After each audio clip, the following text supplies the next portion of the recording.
आप सभी प्रतियोगी छात्रों का आज की कक्षा में स्वागत है। आप लोग अध्ययन कर रहे हैं भारतीय संविधान और राज्य व्यवस्था। भारतीय संविधान और राज्य व्यवस्था के अंतर्गत जिस विषय वस्तु का आज आप अध्ययन करेंगे वह है भारतीय संविधान के स्रोत। एक प्रश्न मन में उठता है, किसी भी देश के लिए संविधान की जरूरत क्यों पड़ती है? यदि आप इसे व्यक्तिगत स्तर पर लें तो आपके जीवन में कुछ नियम होंगे। आप निर्धारित किए होंगे कितने बजे हमें जगना है, कितने बजे हमें सोना है, कितने बजे हमें खाना है, कितने बजे हमें पढ़ना है और कब व्यायाम करना है। ये सब सारी चीज़ें जीवन के लिए क्यों जरूरी हैं? तो उसका एक ही उत्तर है कि जीवन को व्यवस्थित ढंग से संचालित करने के लिए ये सब चीज़ें आवश्यक है। इसी प्रकार से एक देश के विकास और समाज के सुचारू रूप से संचालन करने के लिए संविधान की आवश्यकता होती है। वास्तव में संविधान क्या है? संविधान वस्तुतः किसी देश के नियम कानूनों का संग्रह है जिसके माध्यम से देश की शासन व्यवस्था संचालित की जाती है।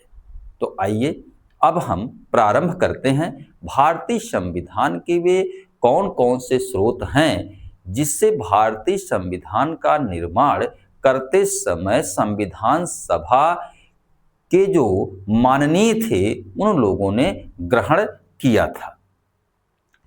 तो आप देखिए कि आज जो हमारे अध्ययन का विषय वस्तु है वह है संविधान के स्रोत। संविधान के स्रोत। संविधान के स्रोत का तात्पर्य है कि संविधान के निर्माण में जिन सामग्रियों का प्रयोग हुआ है वे सामग्रियां कहां से आई हुई हैं। संविधान सभा के लिए आप सभी जानते हैं कि जो निर्वाचन सदस्यों का हुआ था वह अप्रत्यक्ष निर्वाचन हुआ था, जिसमें जो 1946 में प्रांतीय विधानसभाएं गठित की गई थी उन प्रांतीय विधानसभाओं को एक निर्वाचक मंडल की तरह प्रयोग करके संविधान सभा के सदस्यों का गठन किया गया था। संविधान के निर्माता इस बात को अच्छी तरह से जानते थे कि वे जिस भारत के लिए संविधान का निर्माण करने जा रहे हैं वह एक विशाल देश है तथा विविधताओं से भरा हुआ देश है। ऐसे देश के लिए एक सैद्धांतिक नहीं बल्कि व्यवहारिक संविधान की आवश्यकता है जो सामान्य परिस्थितियों में तथा आपातकालीन स्थितियों में भी ढंग से कार्य कर सके। अतः संविधान निर्माताओं ने एक सैद्धांतिक या मूल संविधान के निर्माण के बजाय उन लोगों ने एक व्यवहारिक संविधान के निर्माण के बारे में सोचा और संविधान का निर्माण किया। डॉक्टर भीमराव अंबेडकर की एक टिप्पणी है। किसकी टिप्पणी है? डॉक्टर भीमराव अंबेडकर। डॉक्टर भीमराव अंबेडकर की यह टिप्पणी काफी महत्वपूर्ण है। इन्होंने कहा था कि हमारे संविधान में कोई नवीन बात यदि हो सकती है वह यह है कि पुराने प्रचलित संविधानों यानी देश के बाहर जो संविधान संचालित हो रहे हैं उन संविधानों की गलतियों को दूर किया जाए और उसे अपने देश की आवश्यकताओं के अनुरूप ढाल लिया जाए। उधार लेने में कोई साहित्यिक चोरी नहीं है क्योंकि शासन और विधान के बुनियादी सिद्धांतों के बारे में किसी देश का एकाधिकार नहीं होता, किसी देश का पेटेंट नहीं होता। इस तरह संविधान सभा के प्रारूप समिति के अध्यक्ष ने यह व्यक्त कर दिया था कि अगर हमारे संविधान में कोई नवीन बात हो सकती है तो वह पुराने प्रचलित संविधानों की गलतियों को दूर करना और उसे देश की आवश्यकताओं के अनुरूप ढालना है। यह कोई साहित्यिक चोरी नहीं है, क्योंकि देश जो विधान होता है उस विधान के बारे में किसी एक देश का एकाधिकार नहीं होता। जब भारतीय संविधान के स्रोत के बारे में चर्चा की जाती है तो इसका अर्थ लगाया जाता है कि भारतीय संविधान के निर्माण के लिए जिन सामग्रियों का प्रयोग किया गया है वे सामग्रियां कहां से ली गई हैं, तथा समय के साथ उसमें नवीन परिस्थितियां जो पैदा हुई हैं उसका अनुकूलन तथा विकास कैसे किया गया है। जब भारतीय संविधान के स्रोतों की बात हम करते हैं तो भारतीय संविधान के स्रोतों की बात करते हुए उसे हम मूलतः दो भाग में बांटते हैं। अगर संविधान की स्रोत की बात यहां हो रही है, संविधान के स्रोत की बात है, तो इस स्रोत को हम दो भाग में बांट सकते हैं। पहला स्रोत जो है वह है जन्म संबंधी स्रोत, यानी सेमाइनल सोर्सेस, जन्म संबंधी स्रोत। पहला क्या है आपका है जन्म संबंधी, जन्म संबंधी। और दूसरा जो आपका स्रोत है वह है विकास संबंधी, विकास संबंधी। अब ये संविधान के दो तरीके हैं उसको स्रोतों के, जिसमें पहला आपका है जन्म संबंधी यानी सेमाइनल स्रोत। तो इसमें हम पहले स्रोत की बात करेंगे जिसमें हम बात पहला कर रहे हैं जन्म संबंधी, जन्म संबंधी स्रोत। अब देखिए ये जन्म संबंधी स्रोत क्या है। संविधान के जन्म संबंधी स्रोत वह आधार सामग्री होता है जिससे संविधान की रचना होती है, यानी वे मूल स्रोत जिनके माध्यम से संविधानों की रचना की जाती है। और इस मूल स्रोत के अंदर ऐतिहासिक दस्तावेज, जन्म संबंधी स्रोतों में ऐतिहासिक दस्तावेज, ऐतिहासिक दस्तावेज दार्शनिक विचार, परंपराएं और रीतियां, दार्शनिक विचार, दार्शनिक विचार, रीतियां और परंपराएं, ये जो तीन चार चीज हमने बताया ये संविधान के जन्म संबंधी स्रोत हैं। जहां तक भारतीय संविधान की बात है, इसके निर्माण में दो तरह के स्रोतों का प्रयोग किया गया है। जन्म संबंधी स्रोत में भारतीय संविधान की यहां बात हो रही है, दो तरह के स्रोतों की बात हुई। एक हुआ विदेशी स्रोत, विदेशी स्रोत यानी विदेश से कौन सी सामग्री आई हुई है, और दूसरा हुआ देशीय स्रोत, देशीय स्रोत यानी भारत के अपने स्वयं कौन सी सामग्रियां रही हैं जो संविधान सभा के लोगों ने संविधान के निर्माण करते समय प्रयोग किया। अब हम बात करते हैं विदेशी स्रोत के बारे में। विदेशी स्रोत, आप देखिए कि भारतीय संविधान के निर्माण जब किया जा रहा था तो संविधान सभा के समक्ष दुनिया में दो प्रकार के संविधानों के उदाहरण थे, जिसमें पहला संविधान जो भारतीयों के सामने था वह था अलिखित संविधान, और दूसरा जो उदाहरण था वह था लिखित या निर्मित संविधान। अलिखित संविधान का उदाहरण जो देश था वह था ब्रिटेन, यानी ब्रिटेन का जो संविधान था वह अलिखित संविधान था। और यह अलिखित संविधान क्यों था? क्योंकि इसका विकास समय के साथ परंपराओं, अभिसमयों तथा कुछ लिखित सामग्रियों से हुआ था।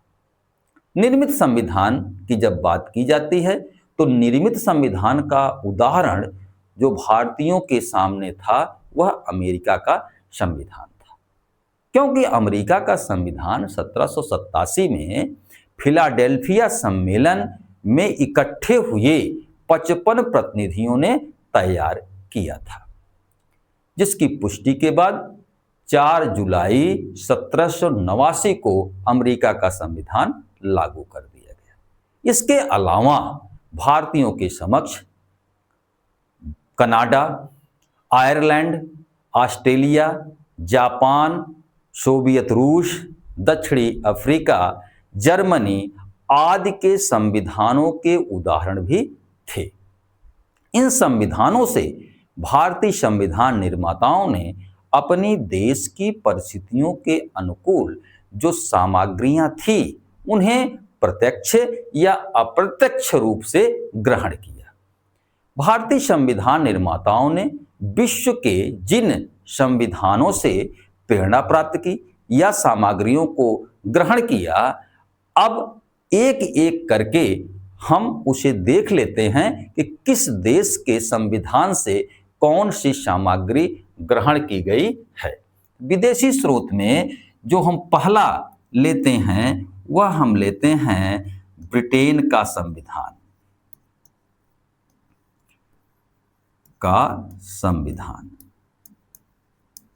देखिए, ब्रिटेन के संविधान से प्रभावित होने का जो सबसे बड़ा कारण था कि 200 वर्षों से अधिक समय तक अंग्रेजों ने भारत में शासन किया था।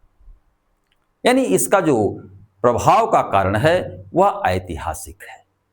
आप सभी जानते हैं कि अंग्रेज भारत में 1600 ईस्वी में ब्रिटिश इंडिया कंपनी के माध्यम से व्यापार करने के उद्देश्य से आए हुए थे, किंतु उन्होंने धीरे धीरे राजनीतिक शक्ति प्राप्त कर भारत के एक बड़े भूभाग पर अपनी संप्रभुता स्थापित कर ली।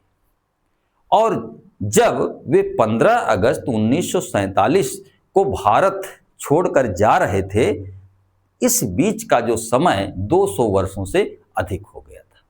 इतने वर्षों तक ब्रिटिश शासन व्यवस्था के संपर्क में रहने के कारण भारतीय जनजीवन, भारतीय राजनीतिक चिंतन, राजनीतिक व्यवस्था पर इसका प्रभाव पड़ना स्वाभाविक था। अतः भारतीय संविधान की कई व्यवस्थाएं ऐसी हैं जिस पर ब्रिटिश संविधान की राजनीतिक व्यवस्था का प्रभाव देखा जा सकता है। ब्रिटेन संविधान की बात हो रही है। जो पहला बात जो प्रभाव या स्रोत दिखाई देता है वह है संसदीय प्रणाली, यानी पार्लियामेंट्री सिस्टम। यह जो है कहां से लिया गया? ब्रिटेन के संविधान से लिया गया। अब आप देखिए, भारतीय संविधान सभा के सामने विश्व की जो कार्यपालिका जो व्यवहार में रन कर रही थी उसके 3 नमूने उपलब्ध थे, जिसमें पहला नमूना जो था वह ब्रिटेन का था। ब्रिटेन के संसदीय प्रणाली का कार्यपालिका का क्या नमूना था? वहां पर जो कार्यपालिका थी उसके जो सदस्य आते थे वे विधानमंडल से आते थे और वे विधानमंडल के प्रति उत्तरदायी होते थे। दूसरा जो है अमेरिका का नमूना था, वहां पर राष्ट्रपति शासन है। आप प्रणाली है, आप जान रहे हैं। और वहां पर जो मंत्रिमंडल है वह विधायिका से पूरी तरह से अलग है। तीसरा प्रणाली आपकी स्विट्जरलैंड की है। स्विट्जरलैंड में बहुल कार्यपालिका, यानी कोई एक व्यक्ति कार्यपालिका का जो है अध्यक्ष नहीं होता है, बल्कि उसकी एक समिति होती है जिसमें 7 सदस्य होते हैं।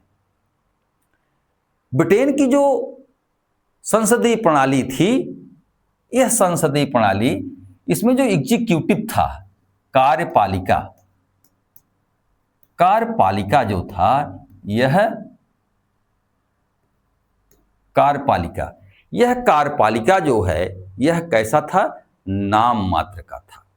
शासन की शक्ति जो थी वह मंत्रिमंडल सहित प्रधानमंत्री में निहित था, और यह कार्यपालिका विधानमंडल के प्रति उत्तरदायी था। अभी हमने बताया कि जो अमेरिका था वहां पर अध्यक्षीय शासन प्रणाली था। इसमें कार्यपालिका विधायिका से आजाद होती है, स्वतंत्र होती है, यानी कार्यपालिका और विधायिका का जो होता है वह क्या होता है, पृथक्करण होता है। और कार्यपालिका या राष्ट्रपति आप कह सकते हैं में कार्यपालिकी शक्तियां जो होती हैं वास्तविक रूप से निहित होती हैं, और राष्ट्रपति ही उन शक्तियों का एक्सरसाइज करता है, प्रयोग करता है। स्विट्जरलैंड के बारे में भी हमने आपको बताया कि स्विट्जरलैंड की जो कार्यपालिका थी वह बहुल कार्यपालिका थी, यानी उसमें जो कार्यपालिकी शक्ति, एग्जीक्यूटिव पावर का जो प्रयोग किया जाता था वह कोई एक व्यक्ति विशेष नहीं करता, बल्कि 7 सदस्यों की एक संघीय परिषद होती थी। वह संघीय परिषद जो है कार्यपालिकी शक्तियों का प्रयोग करती थी।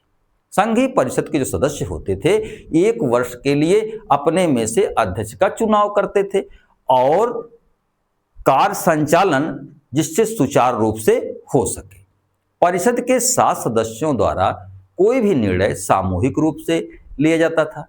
संविधान सभा में इन सभी व्यवस्थाओं पर, चाहे वो ब्रिटेन की प्रणाली रही हो, चाहे वो अमेरिका की प्रणाली रही हो, चाहे स्विट्जरलैंड की कार्यपालिका की पद्धति रही हो, सब पर व्यापक विशद रूप से चर्चा हुआ।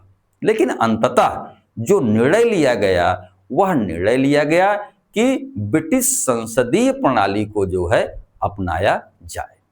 संसदीय प्रणाली की विशेषता होती, कार्यपालिका जो होती है वह विधायिका के प्रति उत्तरदायी होता है, क्योंकि 1909 का भारत शासन अधिनियम, 1919 का भारत शासन अधिनियम और 1935 का भारत शासन अधिनियम, और इसके साथ साथ भारत में जो राष्ट्रीय आंदोलन चल रहा था, उस राष्ट्रीय आंदोलन के दौरान जो आंदोलनकारी थे वे भी कई संवैधानिक मांगे ब्रिटिश सरकार से मांग रहे थे, और उसको ब्रिटिश संसद के सामने, विधायिका के सामने रख रहे थे, और उनकी कुछ मांगे सुनी भी जा रही थी। उनसे जो है परिचय जो है इन लोगों ने प्राप्त किया था। यानी पहला जो ब्रिटेन के संविधान से आपने ग्रहण किया वह क्या है, संसदीय शासन प्रणाली। और संसदीय प्रणाली में राष्ट्रपति जो होता है वह नाम मात्र का या प्रतीकात्मक या फिर अलंकारिक, ऑर्नामेंटल होता है। प्रधानमंत्री जो होता है मंत्रिमंडल सहित वास्तविक शक्तियों का प्रयोग करता है और विधायिका के प्रति उत्तरदायी होता है। इस तरह से आपने संसदीय शासन प्रणाली, पहला जो ब्रिटेन से भारतीय संविधान का स्रोत है वह है संसदीय शासन प्रणाली। संसदीय शासन प्रणाली को आपने समझ लिया होगा कि संसदीय शासन प्रणाली वास्तव में होती क्या है। दूसरा जो लिया गया भारतीय संविधान से में ब्रिटेन से वह है कानून का शासन, रूल ऑफ लॉ। कानून का शासन, कानून का शासन। दूसरा इसका है कानून का शासन, पहला संसदीय शासन प्रणाली थी। यह कानून का शासन वास्तव में है क्या? कानून का शासन या विधि का शासन, डायसी ने कानून के शासन की 3 विशेषताएं बताई है।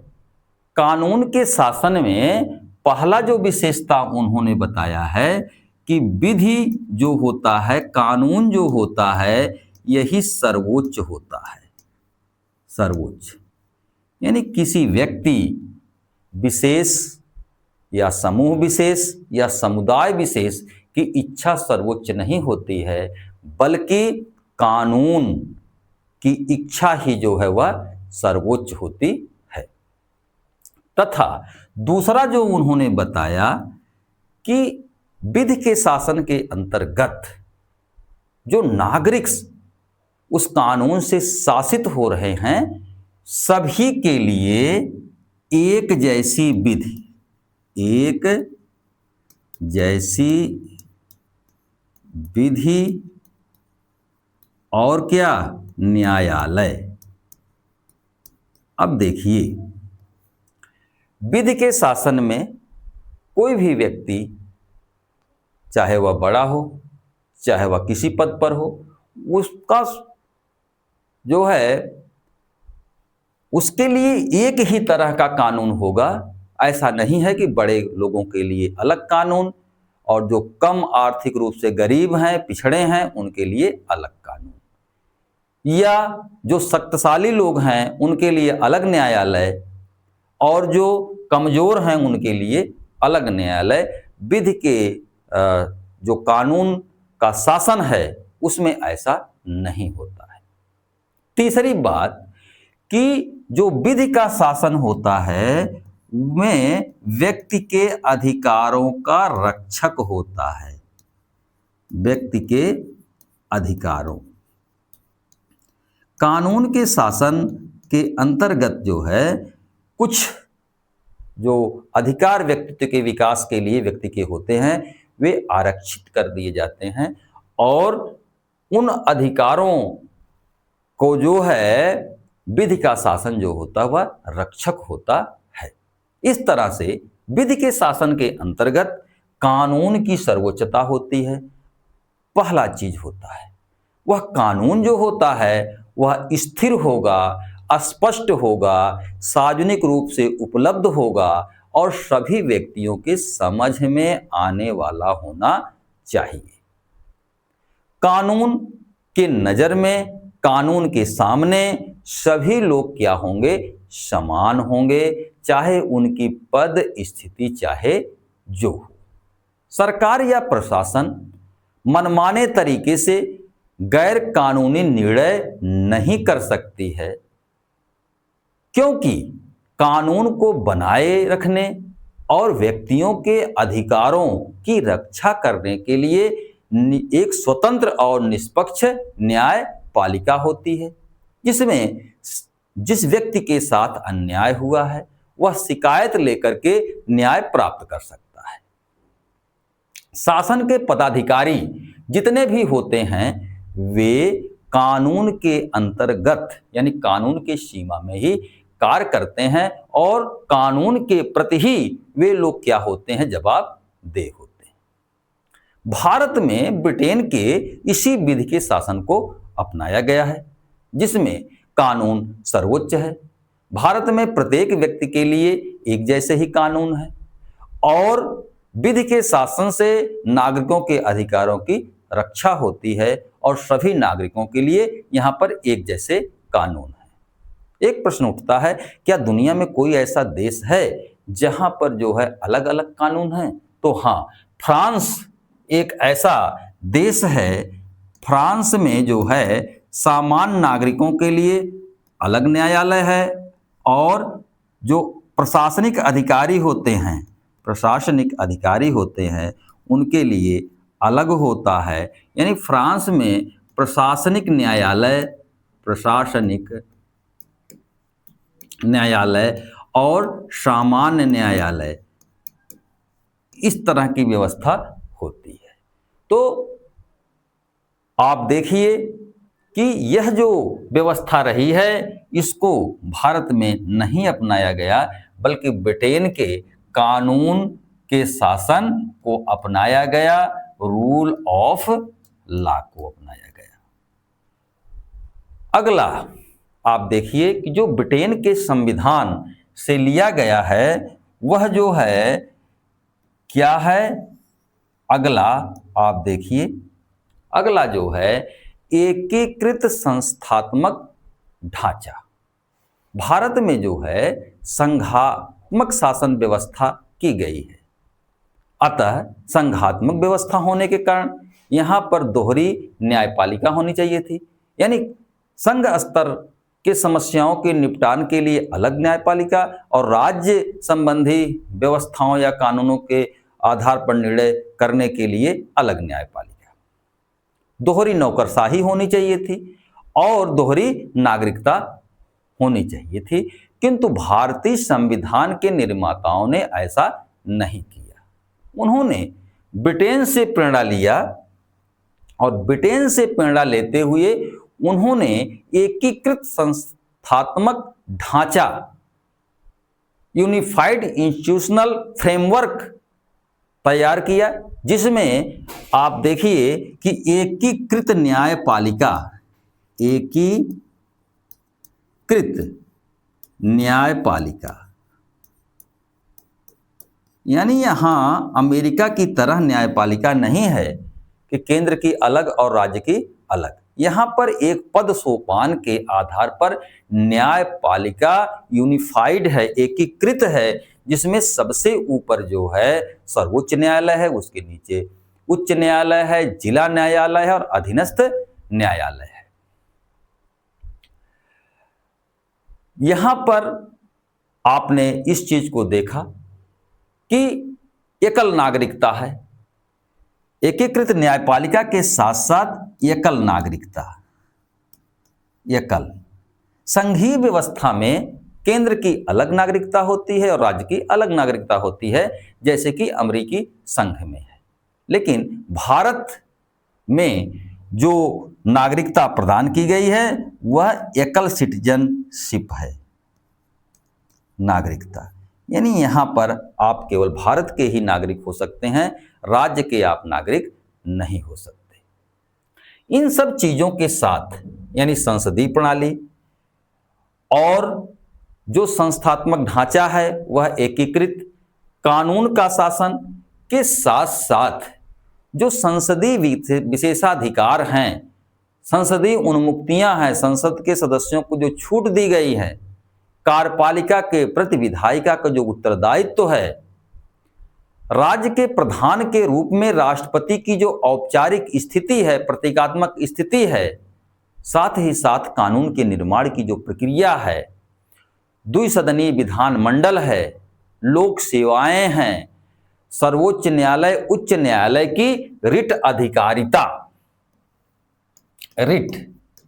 रिट जो अधिकारिता है जिसमें आपका बंदी प्रत्यक्षीकरण रिट, उत्प्रेषण, अधिकार परीक्षा आदि हैं, वह रिट अधिकारिता भी जो है ब्रिटेन के संविधान से ही लिया गया है। तो यहाँ पर आपने देखा कि ब्रिटेन के संविधान से भारतीय संविधान में कौन कौन सी बातें जो है वे ली गई हैं। अब हम दूसरा जो प्रमुख जहां से लिया गया है अमेरिका के संविधान से।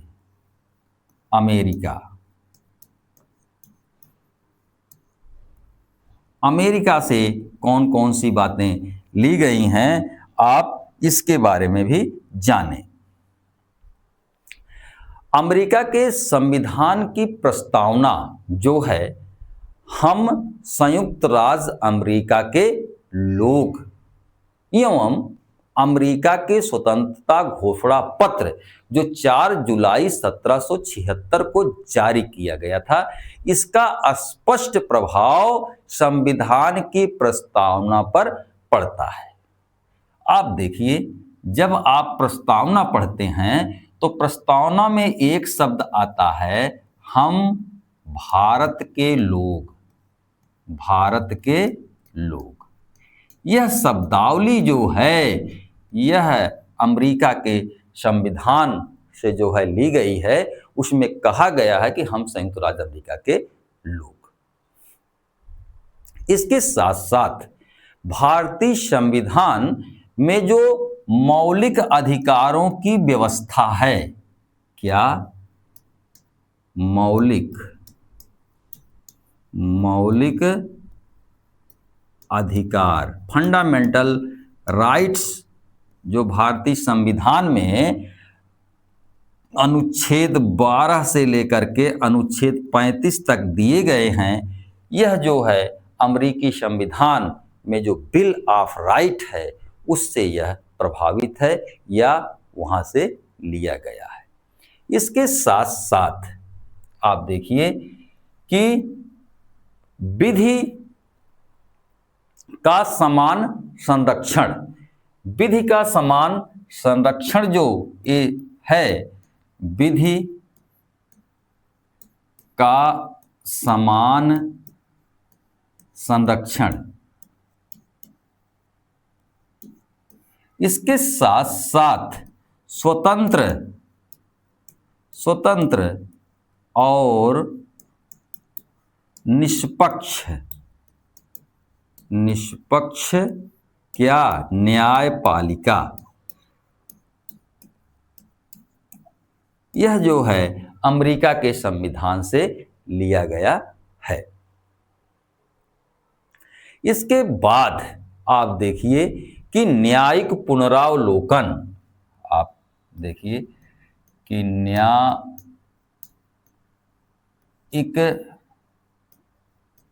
पुनरावलोकन, यह भी जो है, और इसके साथ साथ जनहित याचिका भी जो है यहीं से लिया गया है। न्यायालय से संबंधित यह बात जो है अमेरिका के संविधान से लिया गया है। जो भारत में संघ का विचार आया, वह संघ का विचार जो है यह भी अमेरिका के संविधान से है। संघ का विचार, संघ के विचार के बाद आप देखिए कि और क्या चीज है कि संविधान की सर्वोच्चता, संविधान की सर्वोच्चता, और क्या है, उपराष्ट्रपति का पद, उपराष्ट्रपति का पद, यह भी जो है आपका अमेरिका के संविधान से लिया गया है। राष्ट्रपति के पद की जो अवधारणा है, राष्ट्रपति के पद की अवधारणा भी जो है यह अमेरिका के संविधान से लिया गया है। राष्ट्रपति पर महाभियोग, राष्ट्रपति पर जो महाभियोग लगता है, यह भी जो है अमेरिका के संविधान से लिया गया है। शक्ति पृथक्करण का विचार, आप देखिए कि जो शक्ति पृथक्करण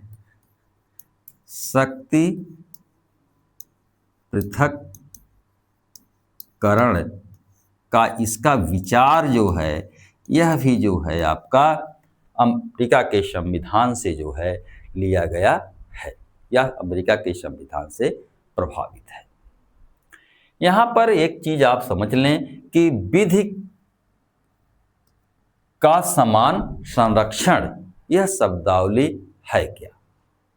अमेरिका में विधि के समान संरक्षण का तात्पर्य होता है कि समान लोगों में विधि जो होगी वह समान होगी, यानी एक तरह के लोगों में या एक तरह के अपराध करने वाले लोगों के लिए जो विधि होगी वह क्या होगी, समान होगी, यानी समान परिस्थितियों में समान व्यवहार किया जाएगा।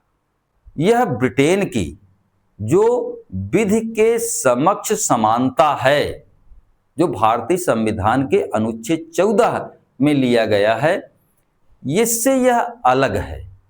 जहां तक विधि के समक्ष समानता यानी विधि के सामने सभी लोग समान हैं का अर्थ है कि कानून के दृष्टि में सभी व्यक्ति जो है बराबर हैं, वे चाहे जिस पद पर बैठे हुए हों, चाहे वह प्रधानमंत्री के पद में हो, चाहे वह आम माली का काम करने वाला आदमी हो, विधि की दृष्टि में सभी बराबर हैं। लेकिन विधि का समान संरक्षण यानी समान परिस्थितियों में जो है समान व्यवहार किया जाएगा।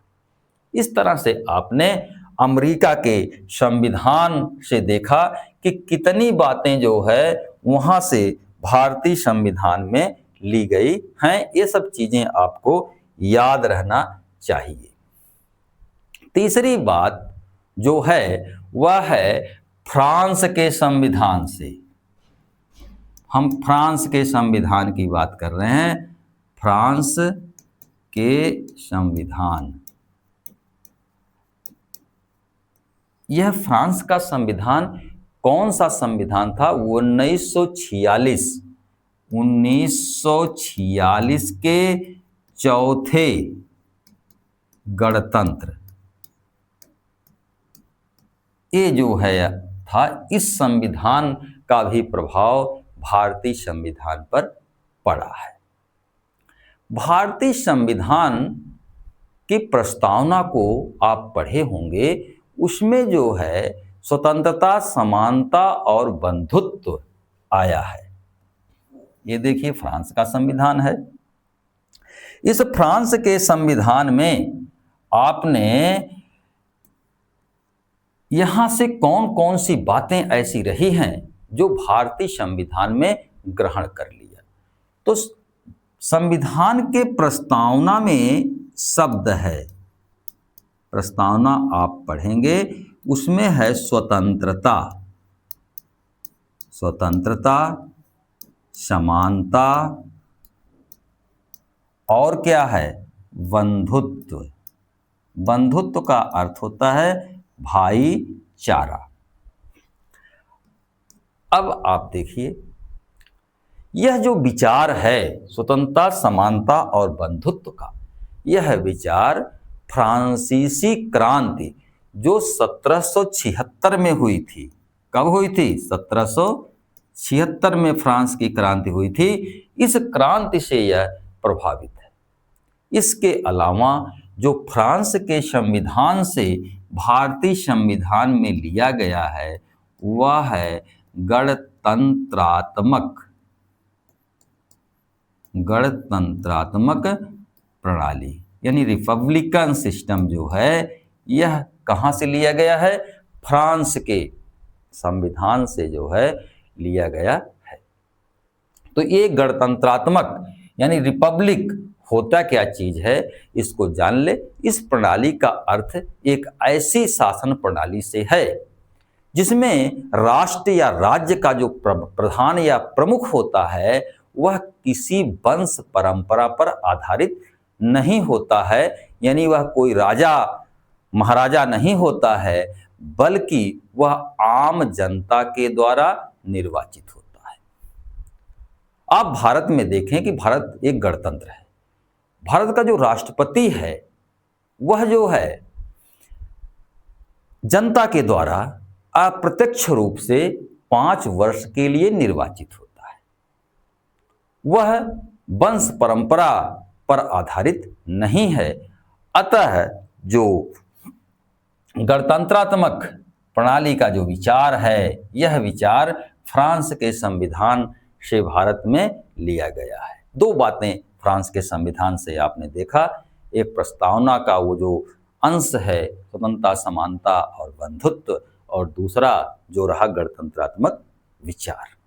अगला जो हम देखेंगे वह हम देखेंगे आयरलैंड के संविधान से। आयरलैंड, अब इस आयरलैंड के संविधान से भारतीय संविधान में कौन कौन सी बातें ली गई हैं आप देखें।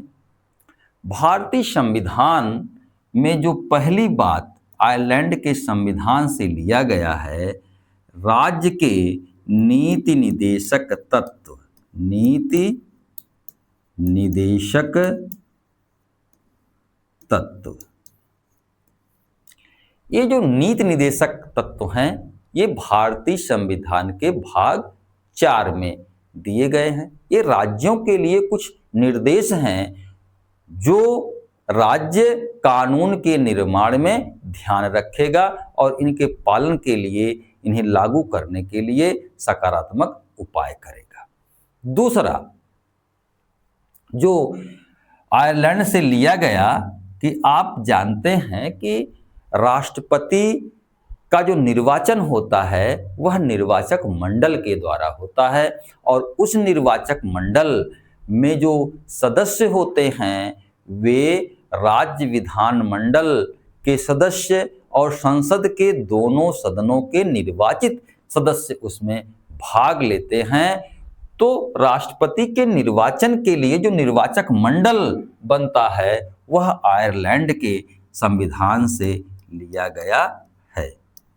राष्ट्रपति के निर्वाचन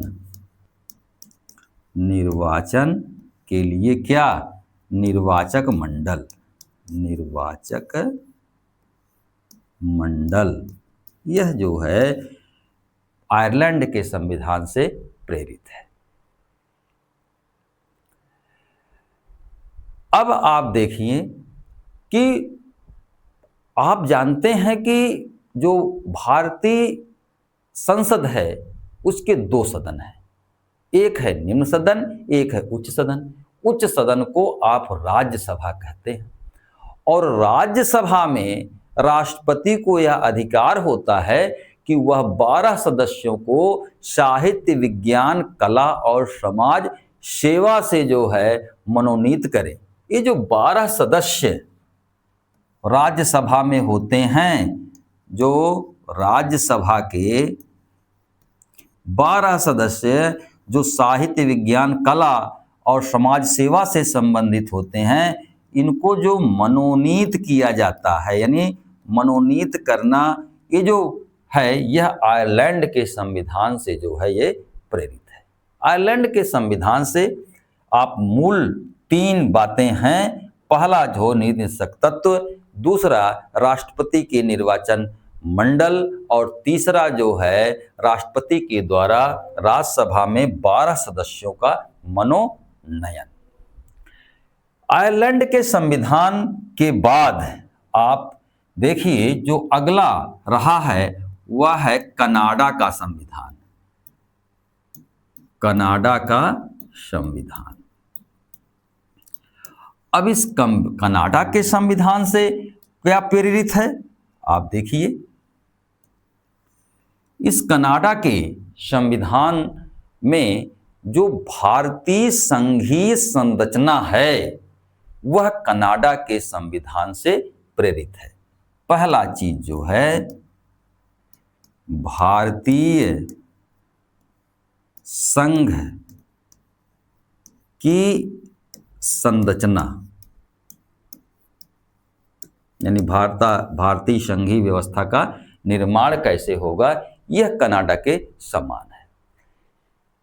भारत में आप एक चीज और जानते हैं कि यहां पर संघ, संविधान में संघ नहीं बल्कि भारत को यूनियन ऑफ स्टेट कहा गया है। यानी भारत में जो यूनियन शब्द है, यूनियन, इस शब्द का जो प्रयोग यह कनाडा के संविधान से लिया गया है। तथा इसके साथ साथ जब संघ और राज्यों में शक्तियों का बंटवारा होता है तो एक सशक्त केंद्र होगा। संघीय व्यवस्था में शक्ति के बंटवारे में एक क्या होगा? सशक्त केंद्र, और इसके साथ साथ बंटवारे में जो अवशिष्ट शक्तियां बचेगी वह जो है केंद्र में निहित होगा। यह व्यवस्था भी जो है कनाडा के संविधान से भारतीय संविधान में लिया गया है। राज्यपाल का पद आप जानते हैं कि प्रत्येक राज्यों में राज्यपाल होते हैं। इस राज्यपाल का जो पद है, यह पद भी जो है वह कनाडा के संविधान से लिया गया है। सर्वोच्च न्यायालय जो है, उस सर्वोच्च न्यायालय का एक अधिकार ये है कि सरकार, राष्ट्रपति उसे विधिक परामर्श मांगता है। सर्वोच्च न्यायालय का जो परामर्शदायी अधिकार होता है, यह अधिकार भी कनाडा के संविधान से लिया गया है। इस तरह से आपने देखा कि कनाडा के संविधान से भारतीय संविधान में कौन कौन सी बातें ली गई हैं। पहला जो है, भारतीय संघ की संरचना, यूनियन शब्द का प्रयोग, एक सशक्त केंद्र, अवशिष्ट शक्तियां केंद्र में होना, राज्यपाल का पद और सर्वोच्च न्यायालय का परामर्शदायी अधिकार। आगे आप देखिए, अगला जो है ऑस्ट्रेलिया के संविधान। ऑस्ट्रेलिया, यहां से इस संविधान से कौन कौन सी बातें ली गई हैं, उन बातों को भी आप जानें। भारतीय संविधान में आप देखेंगे कि जो शक्तियां हैं वे 3 भागों में विभाजित हैं। शक्तियों का बंटवारा 3 भागों में, 3 सूचियों में किया गया है, जिसमें पहला है संघ सूची, दूसरा है राज्य सूची और तीसरा है समवर्ती सूची। इसमें जो समवर्ती सूची है, भारतीय संविधान में समवर्ती सूची जो है, यह जो है आपका यहां से यानी ऑस्ट्रेलिया के संविधान से लिया गया है। अब आप देखिए कि यही के संविधान के आधार पर यह तय किया गया है कि समवर्ती सूची पर राज्य कानून बनाएगा या फिर केंद्र कानून बनाएगा। इसमें यह प्रावधान है कि यदि किसी एक विषय पर राज्य और केंद्र दोनों कानून बनाते हैं तो जो केंद्र का कानून होगा वह प्रभावी होगा। लेकिन यदि राज्य पहले कानून बनाता है और उस पर राष्ट्रपति की स्वीकृति ले लेता है तो राज्य का विधान यहां प्रभावी होता है। इसके अलावा व्यापार वाणिज्य समागम की स्वतंत्रता, व्यापार वाणिज्य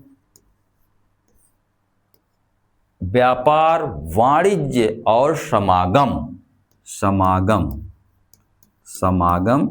की स्वतंत्रता भारतीय संविधान के अनुच्छेद 301, यह भी जो है ऑस्ट्रेलिया के संविधान से लिया गया है। प्रस्तावना भी यहां से प्रभावित है। प्रस्तावना में क्या है? प्रस्तावना की भाषा, इसकी जो भाषा है यह ऑस्ट्रेलिया के संविधान से मिलती जुलती है या वहां से लिया गया है। संसद के दोनों सदनों का संयुक्त अधिवेशन, संसद ये आपकी हो गई, संसद के 2 सदन होते हैं और इन 2 सदनों का जब संयुक्त अधिवेशन होता है, संयुक्त अधिवेशन, यह संयुक्त अधिवेशन जो है ये जो है ऑस्ट्रेलिया के संविधान से लिया गया है। इस तरह से आप लोगों ने देख लिया कि ऑस्ट्रेलिया के संविधान से कौन कौन सी बातें ली गई हैं। अब सोवियत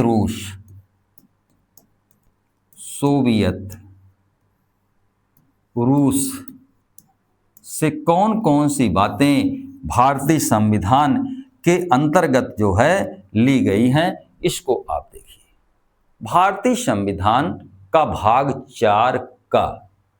4 क्या है? यह जो है मौलिक कर्तव्य है और यह मौलिक कर्तव्य नागरिकों के लिए है। संविधान में पहले मौलिक कर्तव्य नहीं था। मौलिक कर्तव्य को संविधान में स्वर्ण सिंह समिति की सिफारिश के आधार पर 42वें संविधान संशोधन 1976 के द्वारा जोड़ा गया और इस मौलिक कर्तव्य की जो प्रेरणा है, यह जो है सोवियत रूस के संविधान से लिया गया है। इसके साथ साथ अगर आप प्रस्तावना पढ़ेंगे, प्रस्तावना अगर आप पढ़ते हैं, इस प्रस्तावना में न्याय की बात की गई है और यह न्याय जो है सामाजिक, आर्थिक और राजनैतिक न्याय की बात है। यह प्रेरणा भी जो है वह सोवियत रूस के 1936 के संविधान से प्रेरित है। अब अगला जो संविधान है वह है जर्मनी के वीमर संविधान। ये जर्मनी के वीमर सिद्धांत से जो है यह प्रेरित है। अब आप देखिए कि भारतीय संविधान का एक भाग है भाग 18। कौन सा भाग है? भाग 18। इस भाग 18 में कौन सी बात है? आपात उपबंध। आपात उपबंध। ये वास्तव में आपात उपबंध जो है ये है क्या चीज? आप देखिए कि भारतीय संविधान में 3 तरह के आपात की बातें की गई हैं। पहला जो आपात है वो राष्ट्रीय आपात है। दूसरा आपात जो है संवैधानिक तंत्र की राज्यों में विफलता है और तीसरा जो आपात है वह वित्तीय आपात है। तो राष्ट्रीय आपात क्या है? युद्ध की स्थिति पैदा हो जाए, युद्ध हो जाए, कोई बाह्य आक्रमण हो जाए या भारत राज्य के अंदर कहीं पर सशस्त्र विद्रोह हो जाए, तो इस आधार पर जो है राष्ट्रीय आपात लागू किया जा सकता है। संवैधानिक तंत्र की विफलता का तात्पर्य है जब किसी राज्य का प्रशासन जो है संविधान के नियमों या उपबंधों के हिसाब से नहीं चल रहा हो। वहीं पर वित्तीय आपात क्या है? वित्तीय आपात एक ऐसा आपात है जिसमें जो है भारत के किसी भाग या क्षेत्र या संपूर्ण भारत का वित्तीय साख संकट में हो गया हो तो वित्तीय आपात लागू होता है। जो 3 तरह के आपातों की बात की जाती है, इन 3 तरह के आपातों में जो संवैधानिक तंत्र की विफलता है, इसको जो है बहुत सारे विद्वान जो है आपात की श्रेणी में नहीं रखते हैं। अब आप देखिए कि ये जो आपात उपबंध है, यह आपात उपबंध आपने देखा कि जर्मनी के संविधान से लिया गया है। इसके साथ साथ आपातकाल में क्या होता है कि जो आपके मौलिक अधिकार हैं, मौलिक अधिकार दिए गए हैं संविधान में, इन मौलिक अधिकारों का स्थगन हो जाता है। स्थगन माने उनको सस्पेंड कर दिया जाता है, उन्हें रोक दिया जाता है। यह जो है राष्ट्रपति के आदेश से होता है और यह जर्मनी के 1919 के वीमर संविधान से लिया गया है। तो और जो बातें, ये जो राष्ट्रीय आपात ये वाला रहा, ये 1936 के वीमर संविधान से लिया गया था। इस तरह से आपने देखा कि जर्मनी के वीमर संविधान से कौन सी बात ली गई है। दक्षिणी अफ्रीका यानी दक्षिण अफ्रीका के भी संविधान से कुछ बातें जो है ली गई हैं। इस दक्षिण अफ्रीका के संविधान से कौन बात ली गई है कि संविधान में एक अनुच्छेद है, अनुच्छेद 368, जिसमें कहा गया है कि संविधान के कुछ अनुच्छेदों का संशोधन जो है वह सामान्य बहुमत से होगा, कुछ अनुच्छेदों का विशेष बहुमत से होगा और कुछ अनुच्छेदों का संशोधन जो है वह आधे राज्यों का अनुसमर्थन तथा विशेष बहुमत से होगा। अब संविधान के संशोधन की जो प्रक्रिया है 368 जो संविधान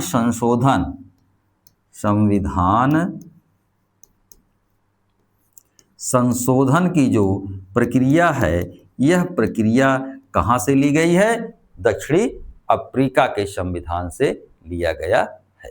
अगला जो जिस संविधान से भारतीय संविधान प्रभावित है वह है जापान का संविधान। किसका? जापान के संविधान 1889 के मेइजी संविधान से जो है यह भारत संविधान प्रभावित है। आप सभी जानते होंगे कि भारतीय संविधान के अनुच्छेद 21 में विधि द्वारा स्थापित जो है प्रक्रिया है। क्या है? विधि द्वारा स्थापित प्रक्रिया, यानी ये अनुच्छेद जो 21 है, अनुच्छेद 21 विधि द्वारा स्थापित प्रक्रिया, यह जो है जापान के संविधान से लिया गया है। Procedure established by law. इसी शब्दावली के कारण भारत में संसदीय सर्वोच्चता और न्यायिक सर्वोच्चता के बीच संतुलन स्थापित किया गया है। ये तो आपके हो गए भारतीय संविधान के विदेशी स्रोत, विदेशी संविधानों से कौन कौन सी सामग्रियां भारत में ली गई हैं या भारत का संविधान किन किन सामग्रियों से प्रभावित है। अब अगला जो है वह हम आते हैं देशीय स्रोत।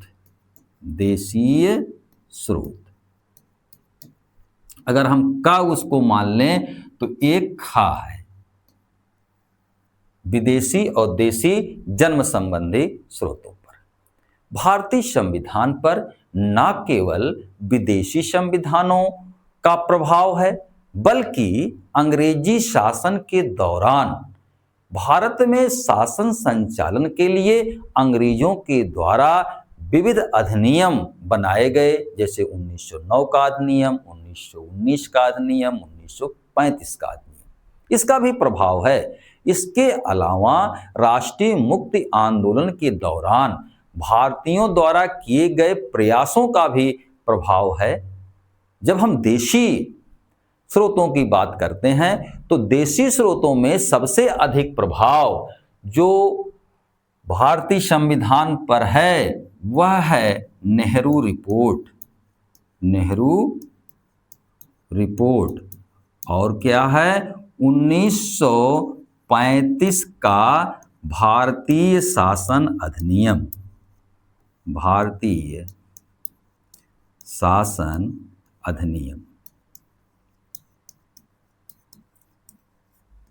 अब आप देखिए कि नेहरू रिपोर्ट जो है इसके बारे में आप जानिए 1928 में यह आई थी। और यह नेहरू रिपोर्ट क्यों आई कि लॉर्ड बेकनहेड नाम का एक व्यक्ति था, इन्होंने भारतीयों को चुनौती दिया कि भारत की संवैधानिक समस्या का समाधान यदि अंग्रेज नहीं कर पा रहे हैं तो ये एक ऐसा संविधान बनाकर दिखाएं जो भारत के सभी वर्गों, समूहों, समुदायों, संप्रदायों को मान्य हो। भारतीयों ने उनके जो चुनौती को स्वीकार किया और पंडित मोतीलाल नेहरू की अध्यक्षता में एक समिति बनी। इस समिति ने जो रिपोर्ट दिया था वह रिपोर्ट ही जो है नेहरू रिपोर्ट के नाम से जाना जाता है। इस नेहरू रिपोर्ट में जो सबसे बड़ी बात थी, आप देखिए कि इस नेहरू रिपोर्ट में आप देखें कि बात जो की गई थी वह किया गया था एक संघ की, यानी कहा गया कि इस नेहरू रिपोर्ट में कि भारत एक क्या होगा, संघ होगा और संघ में जो है वह अवशिष्ट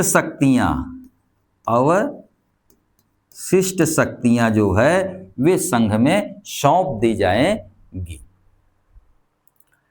आगे रियासतों का कोई अस्तित्व नहीं होगा, रियासतों को भारतीय संघ में शामिल होना होगा।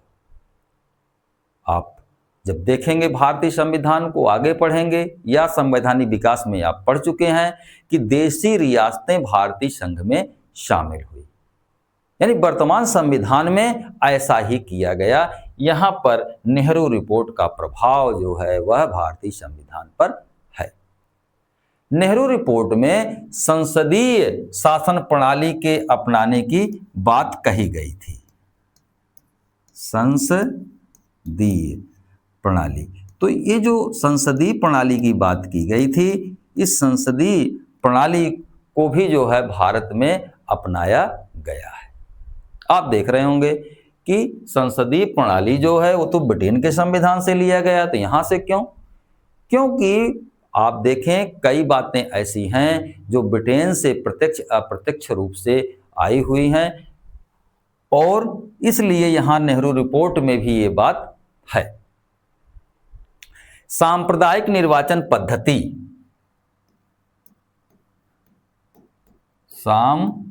सांप्रदायिक निर्वाचन पद्धति जो था, इसको नेहरू रिपोर्ट में जो इनकार कर दिया गया था, और उसमें इनकार करने के बाद भाषा, संस्कृत और शिक्षा संबंधी अधिकार दिए जाने की बात कही गई थी। आप देखिए भारतीय संविधान का मौलिक अधिकार, भारत में कहीं भी जो है सांप्रदायिक निर्वाचन की व्यवस्था नहीं है, संस्कृत शिक्षा संबंधी अधिकार दिया गया है। नेहरू रिपोर्ट में मूलभूत यानी व्यक्तियों के मूलभूत अधिकारों की बात कही गई थी, और आप देखिए कि भारतीय संविधान पर भी इसका प्रभाव पड़ा है। अगला जो देशी स्रोतों में है, भारतीय शासन अधिनियम 1935। अब इस भारतीय शासन अधिनियम 1935 का क्या प्रभाव रहा, आप इसको गहराई से समझें कि भारतीय संविधान निर्माण पर देशी और विदेशी स्रोतों का प्रभाव तो पड़ा है, लेकिन जिस चीज का यानी जिसका सबसे अधिक प्रभाव संविधान पर पड़ा है वह है भारतीय शासन अधिनियम 1935।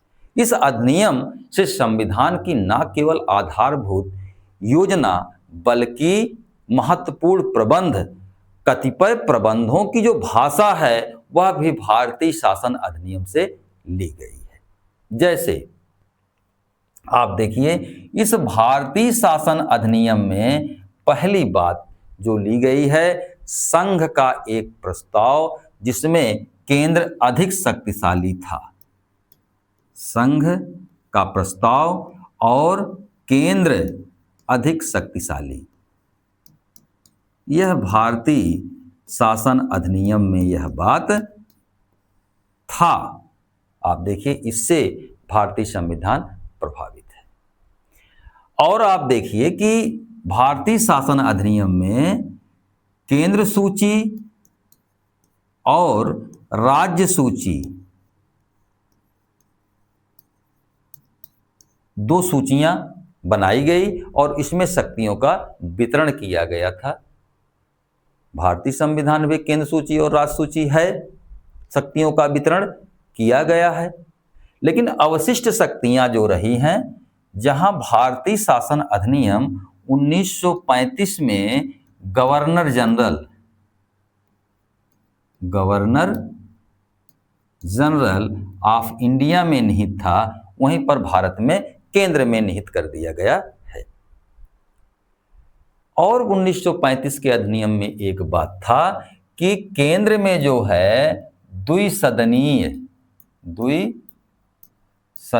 विधान मंडल था, द्विसदनीय विधान मंडल, और कुछ राज्यों में भी जो है द्विसदनीय विधान मंडल था। वर्तमान में भी आप देखिए कि भारत के कुछ राज्यों में 2 सदनीय विधानमंडल हैं और केंद्र द्विसदनीय है, लोकसभा और राज्यसभा। इसके साथ साथ भारतीय शासन अधिनियम में एक बात और कही गई थी कि जब जो है संवैधानिक तंत्र विफल होता था तो राज्य की शक्तियां वह गवर्नर जनरल में निहित हो जाती थी, यानी केंद्र प्रबंध में ले लेता था। यह बात अब आज भी जो है आप देखिए भारतीय संविधान में यह बात दिखाई देता है कि संवैधानिक तंत्र की विफलता की स्थिति में केंद्र में शासन प्रबंध ले लिया जाता है। प्रांतों में 1935 के अधिनियम में जो प्रांत थे, इन प्रांतों में गवर्नरों की नियुक्ति होती थी और वे केंद्र के नियंत्रण के अधीन कार्य करते थे। वर्तमान संविधान में भी राज्यों में राज्यपाल हैं और केंद्र के अधीन काम करते हैं और वैधानिक प्रधान के रूप में करते हैं। संविधान 1935 के अधिनियम के भांति जो है काफी लंबा प्रलेख है। हमारे संविधान में केंद्र के साथ साथ प्रांतीय सरकारों की व्यवस्था है। संविधान का एक अनुच्छेद है, अनुच्छेद 256। इस अनुच्छेद 256 की जो भाषा है, राज्य की कार्यपालिका शक्ति का प्रयोग संघीय संसद और कार्यपालिका के निर्देशों के अनुरूप करने के लिए इस 256 में जो बात कही गई है उसकी भाषा भी जो है भारतीय शासन अधिनियम के अनुसार है।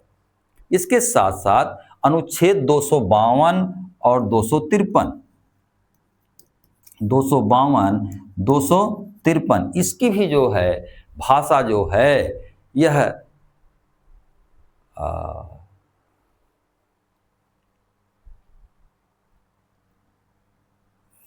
अनुच्छेद 352 और 353 इसकी जो भाषा है, इसकी भाषा भी जो है वह 1935 के अधिनियम के तरह है। 356 आप देखिए कि 356 जो है, 356 भी जो है यह राज्यों में संवैधानिक तंत्र की विफलता की जो बात कही गई है, यह भी भारतीय शासन अधिनियम से प्रभावित है। इस तरह से आपने देखा कि देशी स्रोतों में कौन कौन सी बातें हैं जो भारतीय संविधान में ली गई हैं। कुछ विद्वानों की टिप्पणी है कि 1935 के अधिनियम से प्रभावित होने के बाद, आइवर जेनिंग्स का नाम आप लोगों ने सुना होगा, इन्होंने कहा कि भारतीय संविधान प्रत्यक्ष रूप से 1935 के शासन अधिनियम से प्रभावित है। पंजाब राव देशमुख ने कहा कि भारतीय संविधान 1935 के भारतीय शासन का अधिनियम ही है, केवल इसमें एक बात अलग कर दी गई है, वह है कि वैश्य मताधिकार इसमें जोड़ दिया गया है। रॉबर्ट एल हार्डग्रेव ने कहा कि भारतीय संविधान के 395 अनुच्छेदों में से 250 अनुच्छेद ऐसे हैं जो सीधे या कुछ परिवर्तन के साथ जो है वे क्या कर दिए हैं, वे भारतीय संविधान में ले लिए गए हैं। इन टिप्पणियों में कुछ सत्यांश हो सकता है, किंतु भारतीय संविधान के बारे में यह कहा जा सकता है कि भारतीय संविधान 1935 के भारत शासन अधिनियम का बृहद रूप नहीं है। कई समानताओं के बावजूद भी भारतीय संविधान की प्रकृति 1935 के संविधान से काफी अलग है।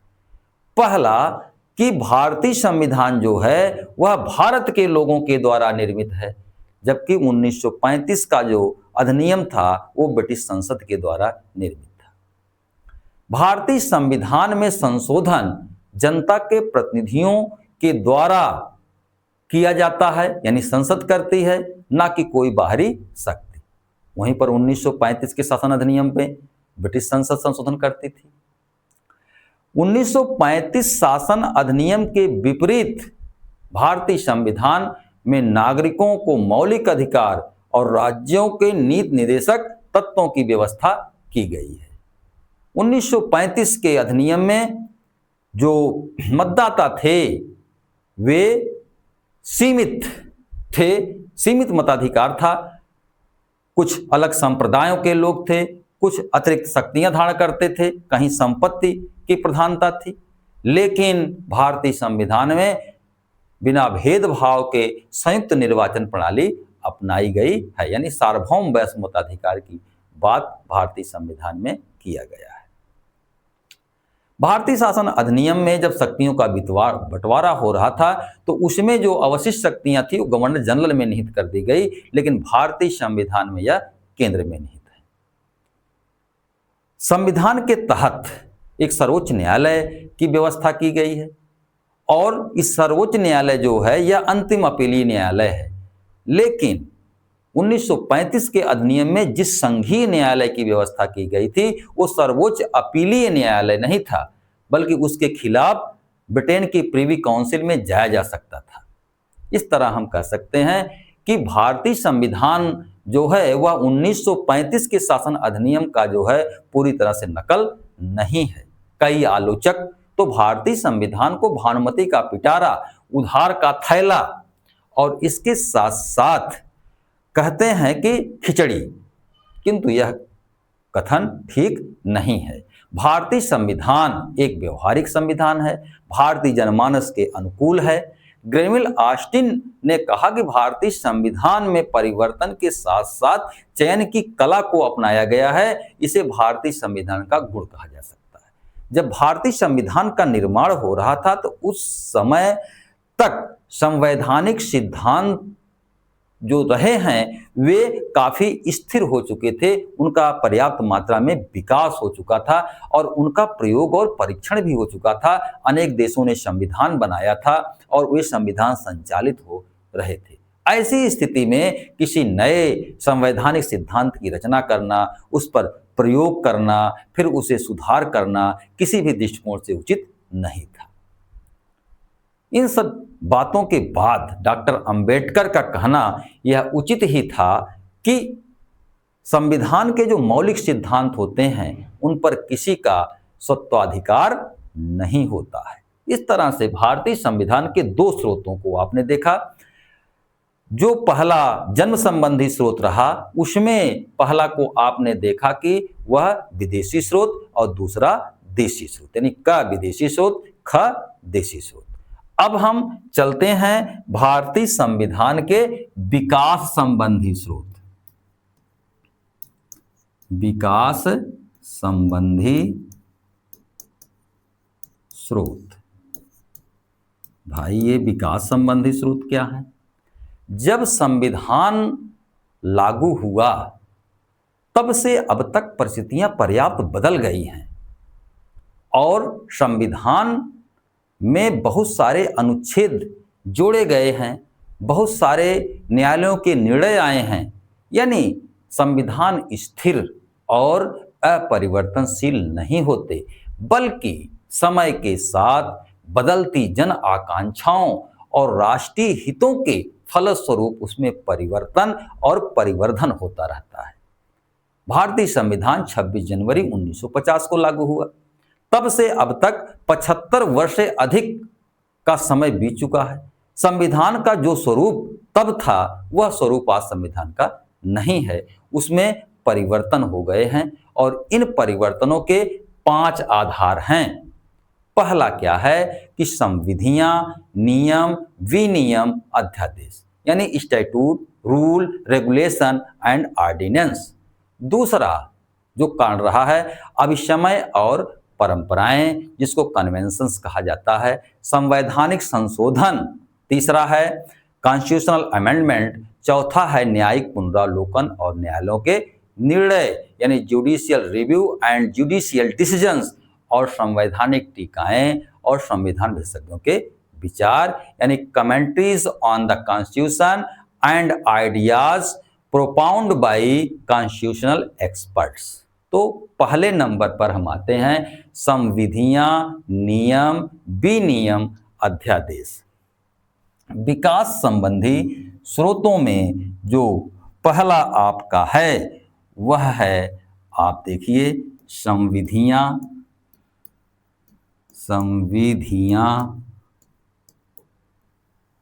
दूसरा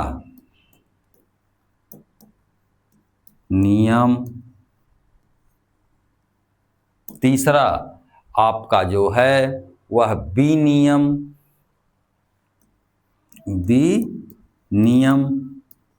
और चौथा आपका है अध्यादेश। तो इसको एक एक करके हम लोग देख लेते हैं। स्टैटू क्या है, रूल्स क्या है, रेगुलेशन क्या है, ऑर्डिनेंस क्या है। संसद और राज्य विधान मंडलों के द्वारा पारित कानूनों को संविधियां या स्टैट्यूट्स कहा जाता है। इसके साथ साथ केंद्रीय और राज्य विधान मंडल कार्य संचालन के लिए कुछ नियम बनाते हैं, जिसके आधार पर संसद के कार्य संचालित होते हैं, यह नियम है। और विनियम यानी जो रेगुलेशंस होते हैं वे ऐसे निर्देश या आदेश होते हैं जो किसी सरकारी निकाय या नियंत्रण प्राधिकारी के द्वारा बनाए जाते हैं। अध्यादेश क्या है यानी ऑर्डिनेंस क्या है कि राष्ट्रपति और राज्यपाल द्वारा जारी किए जाने वाले ऐसे आदेश हैं जब संसद या राज्य विधानमंडल सत्र में ना हो। ये अध्यादेश जो होते हैं ये राष्ट्रपति की सलाह से ही जारी किए जाते हैं। विधानमंडलों की स्वीकृति अध्यादेशों पर मिलती है तो यह कानून बन जाते हैं। भारतीय संविधान में संसद के द्वारा अब तक अनेक जो है स्टैट्यूट्स या आपके रूल्स, रेगुलेशंस, ऑर्डिनेंस जारी किए गए हैं जो संविधान के भाग या अंग हैं। जैसे आप देखिए भारतीय नागरिकता अधिनियम 1955, जन प्रतिनिधित्व अधिनियम 1951 या 52, अस्पृश्यता निवारक अधिनियम 1955 या राष्ट्रपति उपराष्ट्रपति का निर्वाचन अधिनियम 1952। यानी संसद के द्वारा और जितने भी नियम कानून जारी किए जाते हैं ये संविधान के विकास संबंधी स्रोत में आते हैं। कन्वेंशंस अभिसमय या परंपराएं ये भी संविधान में जो है विकास संबंधी स्रोतों में इनके आते हैं। संविधान के कार्य संचालन के दौरान कुछ स्थितियां व्यवहार में अपना ली जाती हैं जो समय के साथ अभिसमय या परंपराओं का रूप धारण कर लेती हैं। ब्रिटेन के संविधान का जब आप अध्ययन करेंगे तो ब्रिटेन के संविधान में बहुत सारी बातें ऐसी हैं जो अभिसमय और परंपराओं पर आधारित हैं। भारत में भी कई ऐसी परंपराएं हैं जिनका पालन किया जाता है। जैसे सिद्धांत में कार्यपालिका की सारी शक्तियां जो है वह किसमें निहित है, राष्ट्रपति में निहित है, लेकिन व्यवहार में उसका एक्सरसाइज कौन करता है, प्रधानमंत्री करता है। राष्ट्रपति लोकसभा को भंग कर सकता है लेकिन वह प्रधानमंत्री की सलाह पर ही करेगा। प्रधानमंत्री की नियुक्ति राष्ट्रपति करता है लेकिन उस व्यक्ति को ही राष्ट्रपति नियुक्त करेगा जिसे विधानमंडल में बहुमत प्राप्त दल हो। तो इस हिसाब से आप देखिए बहुत सारे ऐसे अभिसमय, परंपराएं या कन्वेंशंस हैं जो समय के साथ अपना लिए जाते हैं और कानून या नियम की तरह वे काम करते हैं। तीसरा जो इसमें बात रहा वह संविधान संशोधन का रहा। संविधान संशोधन, अब संविधान संशोधन तो आप सभी लोग जानते होंगे कि अनुच्छेद 368 के तहत संसद को अधिकार है। अब तक संविधान में कुल 106 संशोधन हो चुके हैं। 106वां संविधान संशोधन अधिनियम को नारी शक्ति बंधन अधिनियम कहा जाता है। इसके माध्यम से महिलाओं को लोकसभा और राज्य विधानसभाओं में 33% आरक्षण देने की बात कही गई है। अब तक किए गए जो भी संशोधन हैं वे भी संविधान के भाग हैं, संविधान के अंग आप कहे जाएंगे। 24वां संविधान संशोधन 1971 में कहा गया कि संविधान के किसी भी भाग में जो है संसद संशोधन कर सकती है, किंतु गोलकनाथ के मामले में जो है निर्णय को उलट दिया गया। केशवानंद भारती मामले में कहा गया कि वह मौलिक ढांचे में परिवर्तन नहीं कर सकती है, लेकिन वह संशोधन कर सकती है। अब यह मूल ढांचा क्या है? न्यायपालिका समय समय के साथ जो तय करेगी वह संविधान का मूल ढांचा होगा। चौथा जो इसमें रहा है न्यायिक निर्णय। न्यायिक निर्णय आप इससे भी देखिए कि संविधान में जो है कई ऐसे चीजें आई हैं जिसका परिपालन हो रहा है। जुडिशियल रिव्यू या जुडिशियल डिसीजन, संविधान के विकास के स्रोत के समय समय पर उच्चतम न्यायालय और उच्च न्यायालयों के द्वारा कई निर्णय दिए जाते हैं जो संविधान के विकास के स्रोत बनते हैं। न्यायाधीश संवैधानिक कानूनों की व्याख्या करते हैं। उनके द्वारा किसी मामले पर दिए गए निर्णय तब तक प्रभावी रहते हैं जब तक स्वयं न्यायालय उस निर्णय को उलट ना दे। अनेक ऐसे न्यायालयों के निर्णय हैं जो संविधान के जो है संवैधानिक व्यवस्था के अंग बन गए हैं। जैसे केशवानंद भारती बनाम केरल राज्य में कहा गया कि संसद को मूल अधिकारों में संशोधन करने का अधिकार है, किंतु वह मूल ढांचे का उल्लंघन नहीं कर सकता है। तो जो संविधान का मूल ढांचा है यह न्यायिक निर्णय के फलस्वरूप आया और संविधान के विकास संबंधी स्रोत में शामिल हो गया। इसके अलावा आप देखिए 5वें नंबर पर संवैधानिक टीकाएं। संवैधानिक टीकाएं या किताबें जो होती हैं, जो विधि विशेषज्ञ होते हैं, ये समय समय पर बहुत सारे कमेंट्रीज देते रहते हैं, बहुत सारे बुक्स लिखते रहते हैं। ये कॉन्स्टिट्यूशन के एक्सपर्ट होते हैं, इनकी बातें मानी जाती हैं।